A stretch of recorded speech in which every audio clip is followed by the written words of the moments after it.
ఈ దినం దేవుని వాగ్దానం పరిశుద్ధమైన గ్రంథములో నుండి యూదా పత్రిక మొదటి అధ్యాయము 23వ వచనం.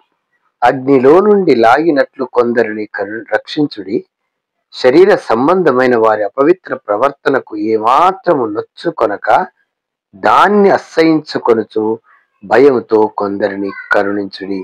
దీని మీనింగ్ ఏంటంటే, అగ్నిలో నుండి లాగినట్లు కొందరిని రక్షించుడి అంటే ఆ నిత్య నరకము అన్నమాట. అగ్నిలో నుంచి అంటే ఒకవేళ మన ద్వారా సువార్త చెప్పబడి వారిని పరలోకపు తండ్రి రక్షించుకొని అతనికి మారుమనసు ఇచ్చి రక్షణ ఇచ్చి పాపాలు క్షమించబడితే ఆ వ్యక్తి పాపి పరిశుద్ధుడై మందిరంలోనికి వస్తాడన్నమాట. దాని విషయం ఇక్కడ చెప్పబడింది. అగ్నిలో నుంచి అంటే అతనికి ఎవరు సువార్త చెప్పకపోతే, ఒకళ్ళు చెప్పినా వినకపోతే అతను నిత్య నరకం అని అగ్నిలోనికి వెళ్తాడన్నమాట. కాబట్టి అగ్నిలో నుంచి నీవు సువార్త చెప్పడం ద్వారా అతను నమ్మి సంపూర్ణంగా యేసు ప్రభుల వారిని అంగీకరించడం ద్వారా నీ ద్వారా అగ్నిలో నుంచి అంటే నిత్య నరకమైన అగ్నిలో నుంచి నీవు తప్పిస్తావన్నమాట. కాబట్టి అగ్నిలో నుండి లాగినట్లు కొందరిని రక్షించుడి, వారి శరీర సంబంధమైన అపవిత్ర ప్రవర్తనకు తాగి ఉంటారు. ప్రవర్తన అనగా తాగటము, అబద్ధము, చెడు, వ్యభిచారము, తర్వాత ఎన్నో ఎన్నో ఎన్నో వాక్యానికి విరుద్ధంగా ఎన్నో ఉన్నాయి. వాటన్నిటిని కూడా తప్పించబడటం అన్నమాట. పాపాలు క్షమించబడటం అన్నమాట. తల మొదలుకు నడిపాదం వరకున్న ప్రతి అవయవము ద్వారా చేసే ప్రతి పనులను తప్పించడం అన్నమాట. అలాగా వారి శరీర సంబంధమైన అపవిత్ర ప్రవర్తనకు నొచ్చుకోవద్దు, కానీ ఆత్మను మాత్రము నిత్య నరకము నుండి తప్పించాలన్నమాట. ఆ విధంగా చేసేటప్పుడు ఎంతో భయంకరమైన పరిస్థితులు ఉంటాయి. మనకి సాతానుడు ఎన్నో విడుదలకు పెడతాడు. సాతాను మిమ్మల్ని జల్లిన జల్లించును అని రాయబడ్డది. కాబట్టి ఎక్కువగా ప్రార్థన చేసుకొని మనము సువార్త చెప్పినప్పుడు ఆ సువార్తలోని శక్తి ఎదుటి వారిలో ఆత్మకార్యము జరిగిస్తుంది. అది అగ్నిలో నుంచి లాగటం. ఆ యొక్క అగ్నిలో నుంచి లాగిన తర్వాత వారికి సిద్ధపాటు కలిగేటట్టు ప్రార్థన చేయాలి, రక్షణ పొందేటట్టు ప్రార్థన చేయాలి, యథార్థమైన భక్తి చేసేటట్టు, వాక్యానికి విరుద్ధమైనది ఏది ఉండకుండా, బిడ్డ నువ్వు ఇటువంటి పనులు చేయకూడదు. ఇక వెంటనే ఇవన్నీ చేయకుండా ఉంటే దేవునికి పరిశుద్ధము, యథార్థము, నీతియుక్తమైన జీవితం జీవించడం ద్వారా నిన్ను రక్షించుకుంటాడు, సంపూర్ణంగా విడుదల ఇస్తాడు.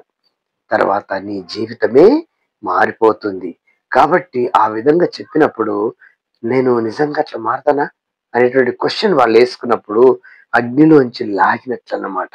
తర్వాత శరీర సంబంధమైన పవిత్ర కొరకు అపవిత్రతను మార్చుకోవటానికి నువ్వు అవకాశం కూడా ఇవ్వాలన్నమాట.